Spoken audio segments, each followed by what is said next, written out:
What's up, guys? We are back with another Mythic Legions review, taking a look at a figure from All-Stars 4, but he's also a figure that, of course, came out previously, and he came out in the 1.0 assortment, so a figure that I didn't get a hold of because I didn't get everything at that time. We are taking a look at Sir Owain, so one of the human knights earlier in the line. So, of course, Mythic Legions figure, he comes in that same collector-friendly packaging that we've seen for years now. So figure in the big window. He's got the order callouts on the side. He's got a bio panel. And then, of course, on the back of the box, we've got some fantastic artwork. This is, with All-Stars 4, the Arethyr backer card artwork for that wave. So they're just continuing that into All-Stars 4. So let's do it. Let's pull them out and take a look. And here we go, out of the package, our Mythic Legions Sir Owain. Another figure that, you know, if you missed him, or you are able to knock off the list of 1.0 figures that have eluded folks for a while because, well, he has been relatively expensive on the aftermarket. Thankfully, he's made his way into an All-Stars wave, and if you're a big Knight guy, of course, well, this is definitely right up your alley. I'm not necessarily big on the Knights aspect of Mythic Legions. I mean, I like them, obviously, I buy them, but they aren't my focus. Skeletons, goblins, mystical creatures usually do it for me.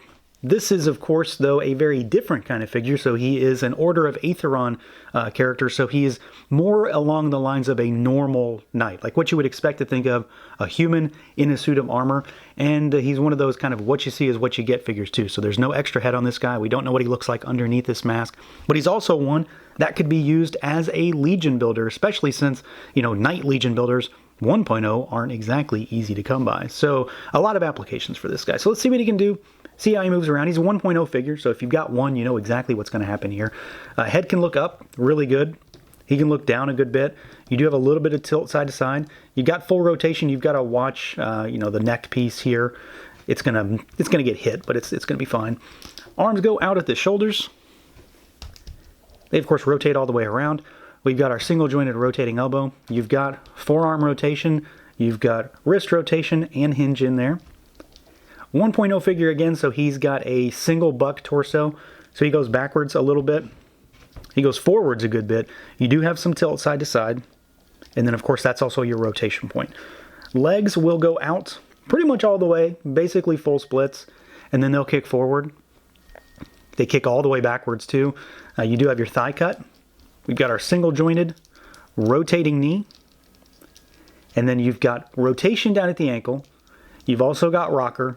And then you've got hinge. Hinge is a little limited on the up kick, but not too bad. It just hits the top of that boot piece. But otherwise, really no limitations here as far as a Mythic Legions figure goes. He very much is par for the course in a non-negative sense, right?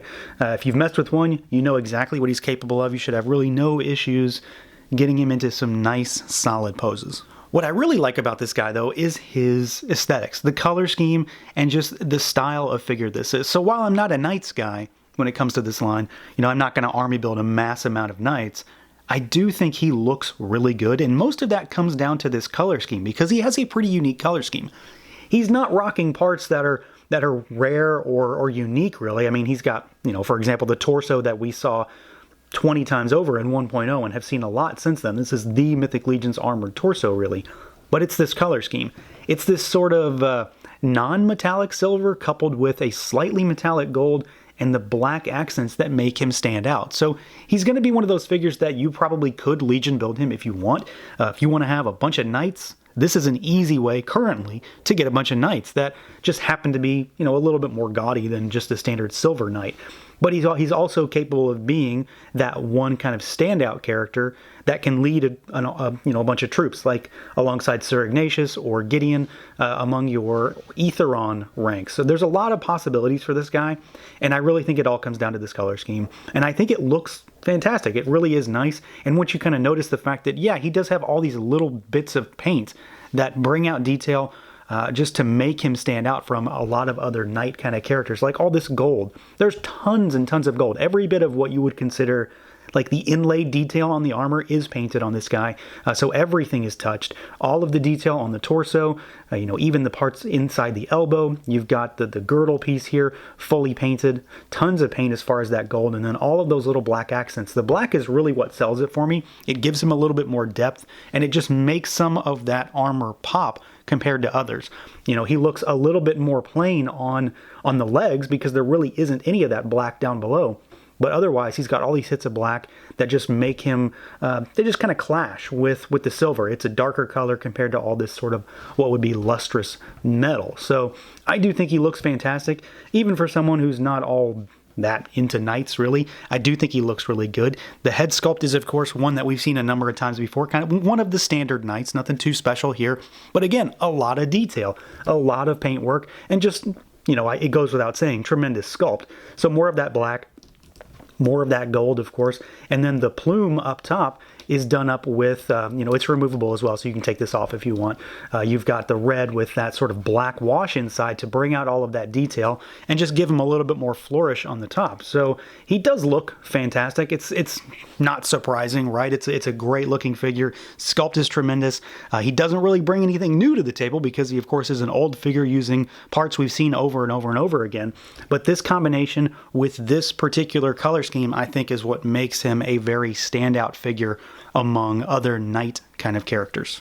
Now, as far as accessories goes, like many figures in the 1.0 assortment, which is of course where Owain comes from, he doesn't have a lot of accessories. He has kind of the standard fare. He does have one really good accessory that kind of changes him up and makes him a little bit more unique because we still don't see tons of these. So to start with, we do get the pauldrons, which is almost always an expectation with a figure.